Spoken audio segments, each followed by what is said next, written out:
Have you ever been stuck in a snowdrift? If so, then you know it's very important to quickly find a warm place where you can ride out the snow. This is exactly what the person in our story today, Chelsea Timmons, wanted to do. At that time, she was working part-time at a grocery delivery service in Austin. One Sunday, there was an advisory that a snowstorm was approaching. People were warned not to leave their homes if possible, to purchase food in advance, and prepare for the storm to last several days. Chelsea calculated her route and determined that if she left Austin around noon, she would have time to return home before the storm began.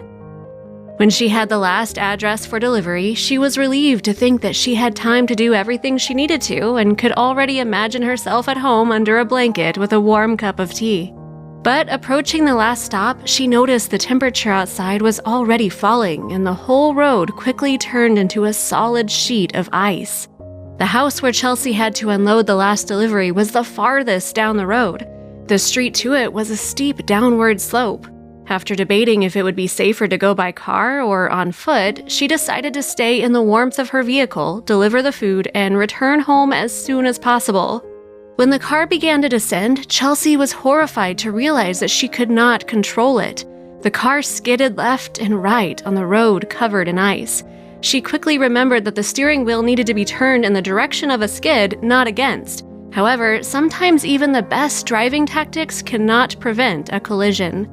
Chelsea saw the fence getting closer, saw the large bushes that were planted next to it, and took as much action as she could to prepare for impact. Luckily for her, she landed in the bushes instead of going through the fence.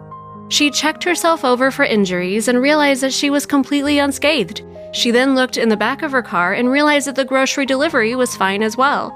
Chelsea crawled her way out of her car, being careful not to fall into the snow or slip on the ice. She pulled the grocery bags from the back and took the final few steps to the front porch of her destination. Having successfully delivered her final order, Chelsea got back into her car and tried to back it up in order to turn around, determined to still get back home to her warm cup of tea. Only the car wouldn't move. The ice left no room for traction and her tires simply turned in place. At the sound of a revving engine, the family she had delivered the groceries to came outside. Together, they tried pushing the girl's car, but it was too slick to safely stand on. The family realized she wouldn't be going anywhere and invited Chelsea in. They tried to call a taxi, but no one was driving in this kind of weather. When the family realized that she was not going to be able to leave that day, they invited her to stay with them until the roads cleared. Their house was large, and there was even a guest room that they welcomed her to use. Chelsea did not expect that absolute strangers would accept her into their home so willingly. In addition to her own room with a separate bathroom, she was allowed to use the small library that was in the next room. They fed her, and in the evening, they all played board games together. She felt like a part of their family. The bad weather raged for several days, and Chelsea spent a total of 5 nights with the family.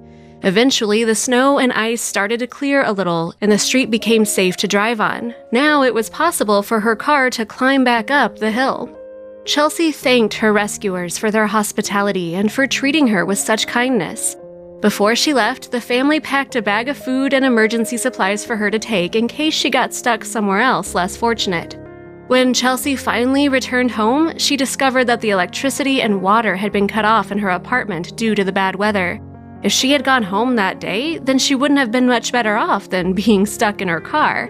After the events of the storm, Chelsea started visiting the Kind family more often. They became her family. She was even invited to spend holidays with them.